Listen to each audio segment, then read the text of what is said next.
And she didn't want to open her eyes, and then the meditation ended, and she said, when I opened my eyes, it was like I was seeing so much brighter. Wow. Think about this. If there's physical evidence by thought alone in your brain and body to look like your wealth or your future has already happened, it's already happened. Already happened. And you're already it. So it's not about your wealth. It's not about your health. It's not about your freedom. It's who you become. So then as you overcome,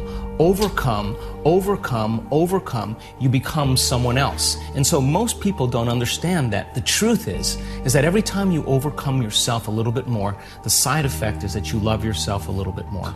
And so now self-love is no longer about pleasure or having a car. It's something that you're cultivating within you. So then imagine, we have research to show, and this is such a duality, that when you start seeing the brain start synchronizing, getting coherent, the front of the brain and the back of the brain, the two hemispheres coming together, and we can say to scientists that come and study our work, oh, watch this, Ed's gonna pop. What do you mean? Just watch, just is gonna be good. And all of a sudden you see this brain going into this kind of psychic union, the heart blows wide open, you see coherence going on, and you'll look around at that person, and there's tears running down their face.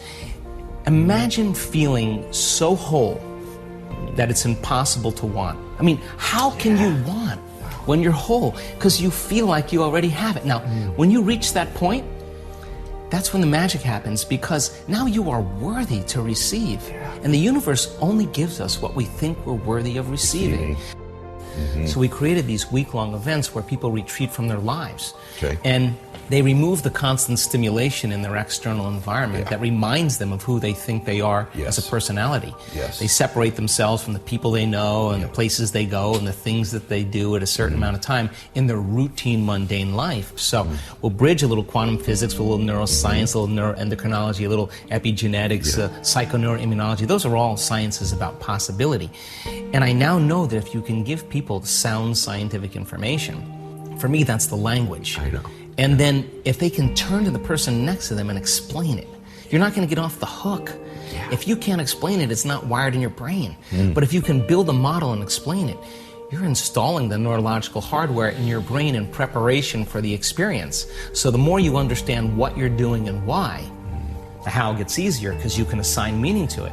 So then if I can set up the conditions and the environment and give them the proper instructions and push the envelope a little bit, and people who get their behaviors to match their intentions and their actions equal to their thoughts, they get their mind and body working together, they're going to have a new experience. And the experience then is not only going to enrich the philosophical circuits in their brain, because experience does that, but it's going to produce an emotion.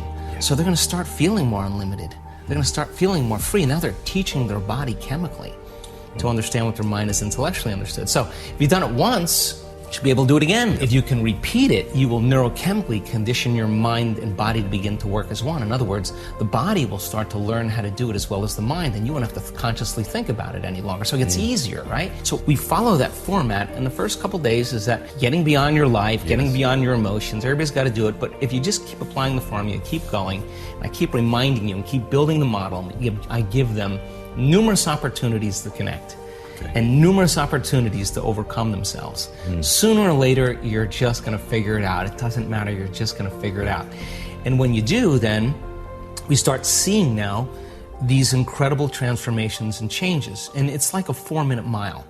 Because I really think now that evidence is the loudest voice. It is the loudest voice. And so we've got all the brain scans, we've got all the heart rate measurements, we got great measurements on immune regulation, how you can strengthen your immune system by thought alone. We have great measurements on that you could actually change your genes in 4 days, lengthen your telomeres, lengthen your life within 60 days, change your neurotransmitters, change the energy around your body, the energy centers of your body, and change all this stuff. And so that's the scientific evidence, but the evidence of people now is really the laboratory.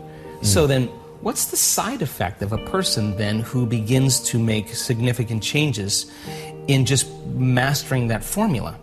Well, the side effect is a remission from a health condition. So we have seen, not once, not twice, more than twice, blind people.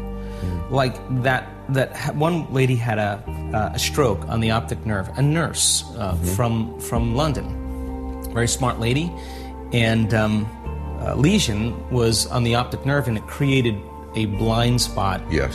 in her visual field from 6 o'clock to 9 o'clock. So she can't see anything there. And so she lost her license. She has her own company.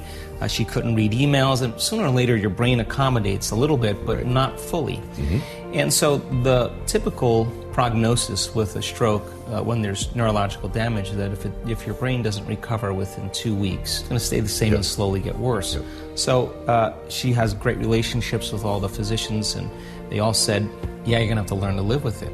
And believe it or not, one doctor said, hey, why don't you try going to this event? And this nurses are practical people. I mean, they're super practical people. And you want to get a good doctor, ask a nurse, right? Sure.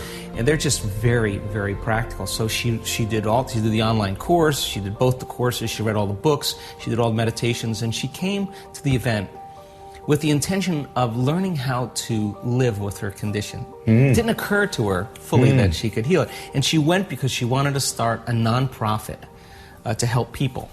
Wow. So she went with a doctor that recommended the work.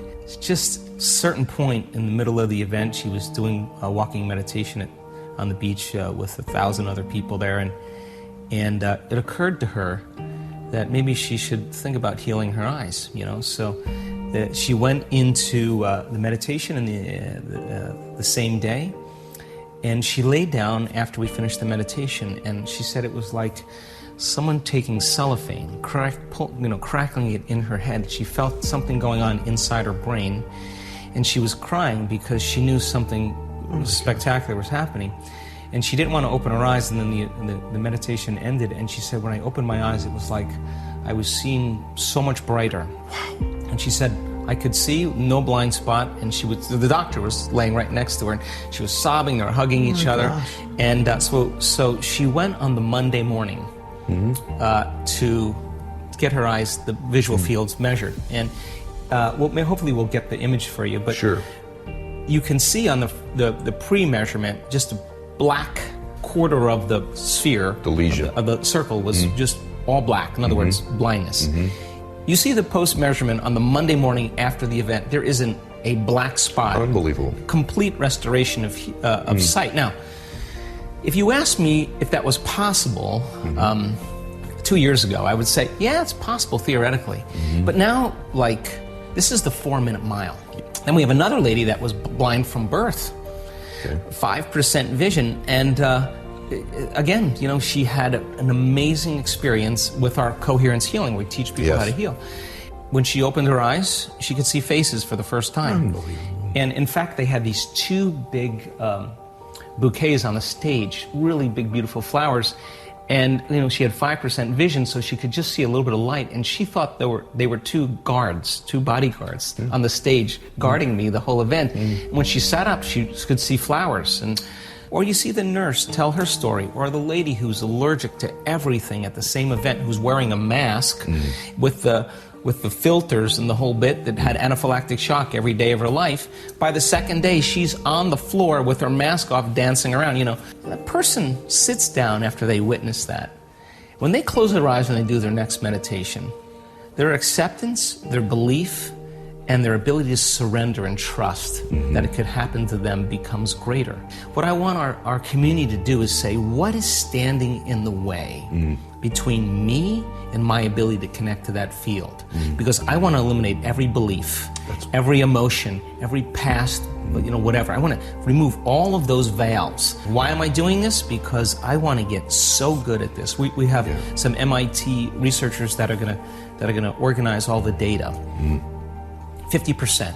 I want to get to 50%, and then we are going to walk into children's hospitals and we're going to say, what kids, just give us your kids. We won't touch them, we don't want any money, all we want to do is help. And I think that is... that's amazing. That's the living organism called the human beings. The living organism, the human being, the age of selfish individuality has to end right now. The living organism has to take care of one another. They have to heal one another. They have to teach one another. They have to exchange important information amongst one another. They have to shine for one another, not to be outstanding and competitive, but to show others that they can shine. That's the only way we're going to make our way out of this mess.